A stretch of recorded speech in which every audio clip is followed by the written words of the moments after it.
Então vamos lá, sem delongas, sem enrolação. Questão 27, está aí no seu computador, na sua tela. José é denunciado sob a acusação de que ele teria praticado o crime de roubo simples contra Ana Maria.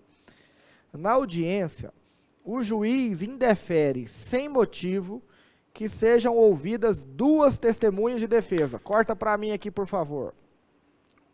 Então vamos raciocinar. Vamos nos colocar lá na situação.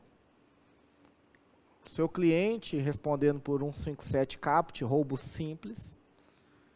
Você arrola as testemunhas e o juiz, sem motivo nenhum, fala: não vamos ouvir essas suas testemunhas. O juiz pode fazer isso? Vamos pensar. Claro que não. Isso viola o quê? Eu nem sei quais são as alternativas. Mas vamos lá, vamos por essa primeira parte. Viola o quê? Viola o princípio da ampla defesa. Viola o contraditório. Há aí um inequívoco cerceamento de defesa. Então vamos raciocinar. Beleza? Vamos continuar aqui. Ao proferir a sentença, o juiz condena José a pena de 4 anos de reclusão, a ser cumprida em regime aberto. Vamos misturar aqui a interdisciplinariedade. Pena de 4 anos. Pegou a pena mínima, porque se a gente for lá no 157, a pena é de 4 a 10. Por enquanto está até razoável. Regime aberto. Ótimo para nós. Por enquanto está ótimo para nós. Ok? Por quê? Regime aberto. Pena mínima. Tranquilos. Após a sentença passar em julgado para acusação, ou seja, transitou em julgado para acusação, a acusação não recorreu. O MP não recorreu. Então, após passar o prazo do MP, a defesa apela, interpõe o recurso de apelação, arguindo preliminarmente a nulidade do processo em razão do indeferimento imotivado de se ouvirem duas testemunhas e alegando no mérito a improcedência da ação. Analisando o caso, o TJ dá provimento ao recurso e declara nulo o processo desde a audiência. Corta para mim aqui, por favor. Declarou nulo por quê? Porque houve o cerceamento de defesa. Eu já saquei qual que é da FGV aqui, ela não quer entrar nesse mérito. Mas houve o cerceamento de defesa. Então o tribunal anulou. O tribunal fez certinho, ok? Não vai ser o caso. Mas aqui a questão poderia ter acabado aqui e o FGV perguntado: por qual motivo, baseado em qual princípio o tribunal anulou esse processo?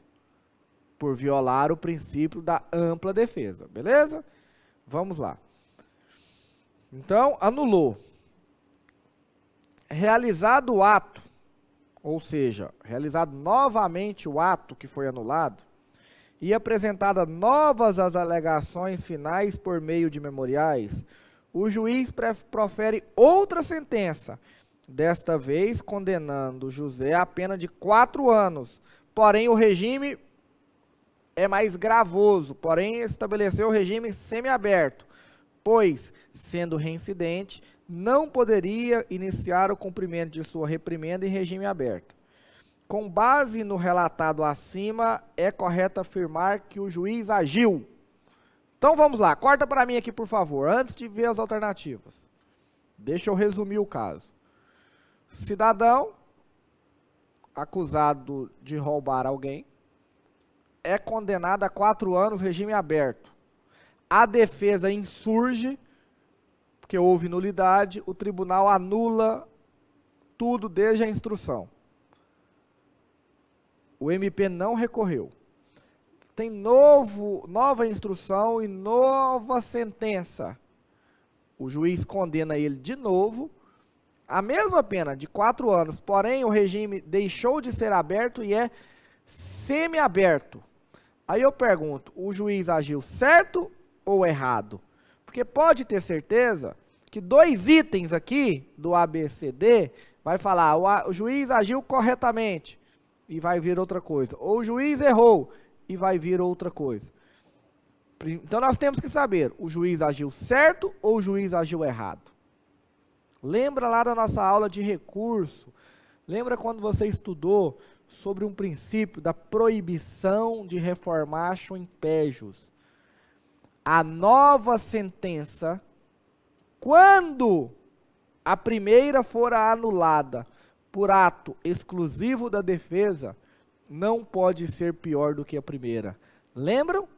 Proibição de reformatio impejus, proibição de reforma em prejuízo, de forma mais gravosa, não pode. Então o juiz agiu errado.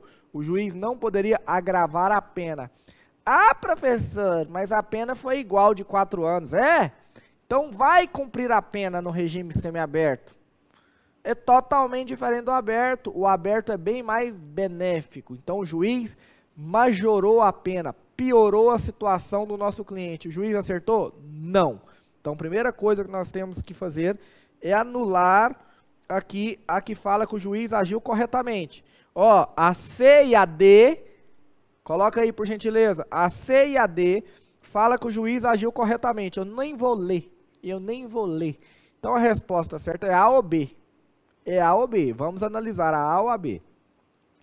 O juiz agiu equivocadamente, pois a primeira sentença transitou em julgado para acusação, de sorte que não poderia a segunda decisão trazer consequência mais gravosa para o réu, em razão da interposição de recurso exclusivo da defesa. Ó.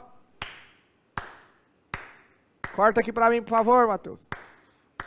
É o A, ponto final. Nós vamos ler a outra para eu explicar, mas a resposta certa é A, ponto final.